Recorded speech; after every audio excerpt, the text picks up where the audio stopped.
阿平真是膽子太大了，他竟然把孩子獨自一人留在家裡，自己則跑到大老遠去給地主家耕田。這要是有人偷偷抱走孩子，阿平可就真的完了。此時的他也有些后悔了，不該做這種腦子一熱的衝動。天刚蒙蒙亮，阿平和乖宝就早早的起床了。起床後的第一件事就是給孩子餵食好母乳，因為床上的床單是昨天刚刚洗好的。阿平和乖宝昨晚睡起来也是格外的香。然而此时阿平卻犯了難，孩子已經滿月了，可卻沒有一件像樣的衣服，而且孩子的奶粉也已經快喝完了。今天阿平不出去賺錢是指定不行了。把孩子安頓好後，阿平便準備出去了。然而阿平剛走出門外，卻突然發現前方不遠處有很多人站在那裡，這讓阿平充滿了好奇，於是便加快腳步想過去探一探究竟。走近一點後，阿平這才發現，原來是農場主又在招人耕種家裡的田了。他敏銳地察覺到這是一個做臨時工的好機會。阿平站在那裡猶豫片刻後，他飛快地返回屋內，確認寶寶還在安然入睡。反覆檢查寶寶沒有問題後，他這才安心地邁步下山。為了早點回家剪視頻，我在瓜子二手車買了台特斯拉，才花了9萬9。瓜子每台車都有官方檢測，電車3電系統都有原廠質保，電池還有100天回購保障。瓜子最近上架了幾千台便宜的個人直賣車，你也去看看吧。買二手車，瓜子有保障。不一會兒，阿平便來到田埂邊，與正在組織務工的地主簡單交談幾句後，便加入了稻田裡的勞作隊伍。這次的臨時工任務是清除稻田中生長不良的稻秧以及雜草。經常看越南紀錄片的觀眾可能知道，這種雇人除草的方式在越南農村是常見的短工形式。地主經常請人來自己田裡耕作，像阿平這樣的臨時幫工也能換來一點微薄的收入。雖然看起來有些辛苦，但對阿平而言，這已經是眼下最能趕緊賺錢的出路了。然而稻田距離他簡易搭建的臨時戶所還有些距離，他一邊在泥地中忙碌着，一邊神經非常緊繃，生怕寶寶在屋裡醒來或者有突發情況。尤其是最讓他擔憂的，那就是他的前夫阿超很可能會趁他不在偷偷潛入家裡，將這個可愛的小寶寶帶走。到時候阿平肯定會措手不及，但生活從不給他猶豫的機會。為了這個家慢慢的變好，他必須把握住眼前這份工作。此時泥水混着青草的香味，阿平彎着腰，手指飛快地拔着稻田中多餘的雜草。雜草吸走了本應屬於好秧苗的養分，只有及時清理乾淨了，稻谷才能長得更好更壯實。與他一起幹活的大多是年長的婦女，但阿平顧不上與他們閒聊，他必須專注安靜地幹活，並隨時注意遠處住所是否會傳來寶寶的動靜。一陣忙碌之後，隊伍開始向另一片稻田轉移。阿平抓緊這段空隙時間，匆匆跑回屋裡查看寶寶的情況。此時的他一身泥濘，但卻顧不上換衣服，只是簡單洗了洗手腳。在確認寶寶醒了過來後，他熟練地將孩子輕輕抱起，用背帶將孩子牢牢地繫在背上。隨後他也沒時間猶豫，便再次奔向稻田開始幹活。這次他要背着孩子一起勞作了。地主看到他回來，也並未責怪他稍早的離開，而一旁的村婦們看到他這副模樣，紛紛投來讚許的目光。一個年輕母親為了生活這般拼搏，確實是令人佩服不已。而阿平那背上的孩子，在母親的搖晃中時而睡睡醒醒，雖不看起來有些不舒適，卻也非常的乖巧，依偎在阿平身上的不吵鬧。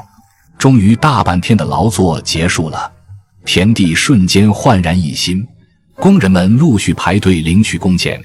阿平也緊緊抱着寶寶站在隊伍中。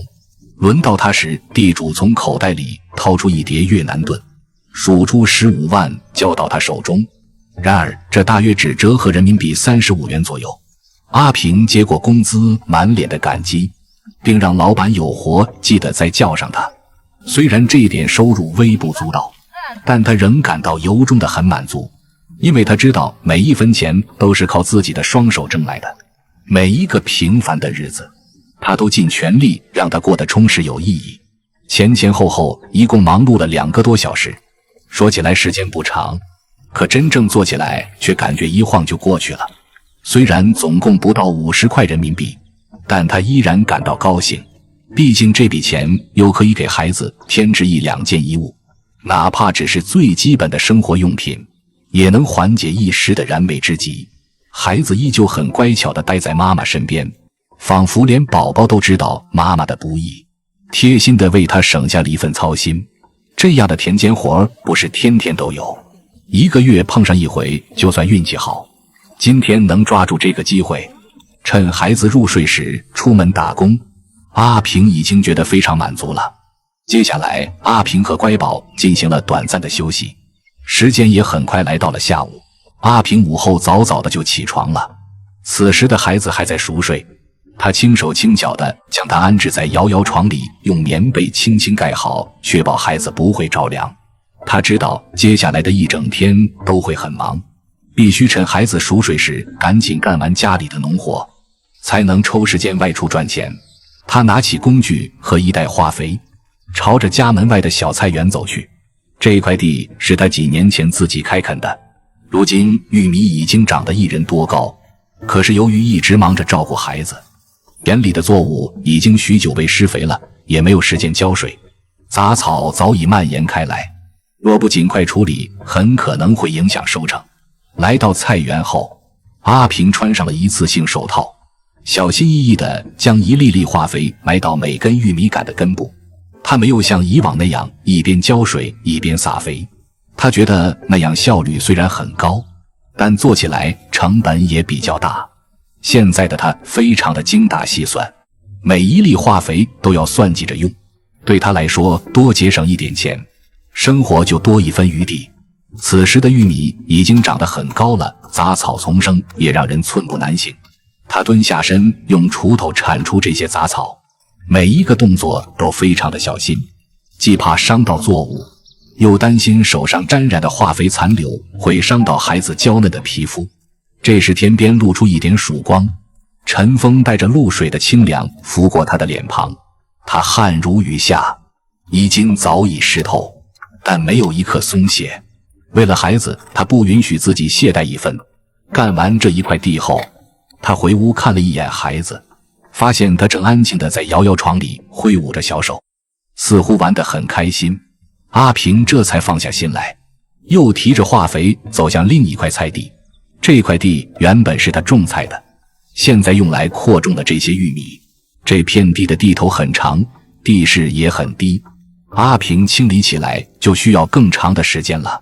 他蹲下身繼續施肥，一邊忙着一邊留意着屋裡的動靜。他知道雖然離家不遠，但孩子還太小，稍有異響就要立刻趕回來。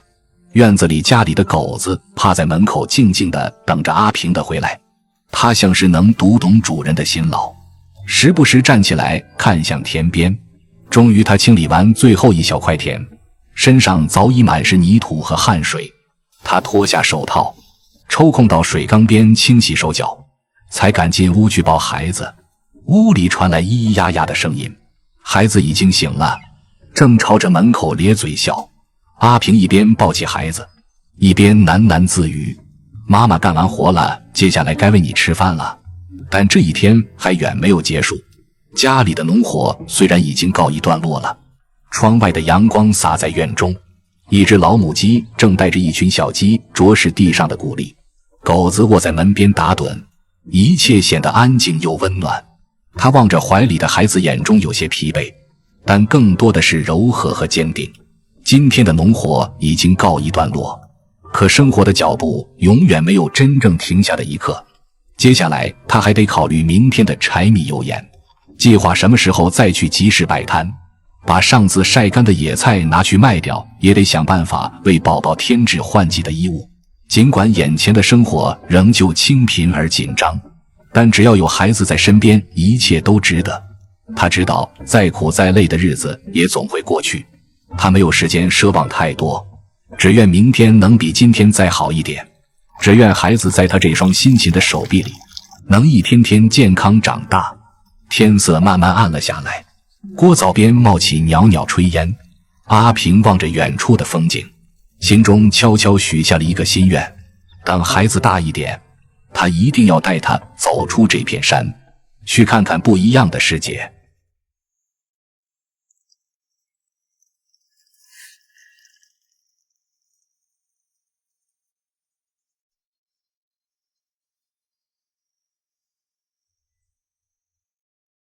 最後多說一句，瓜子9万9就能買特斯拉，买二手车，瓜子有保障。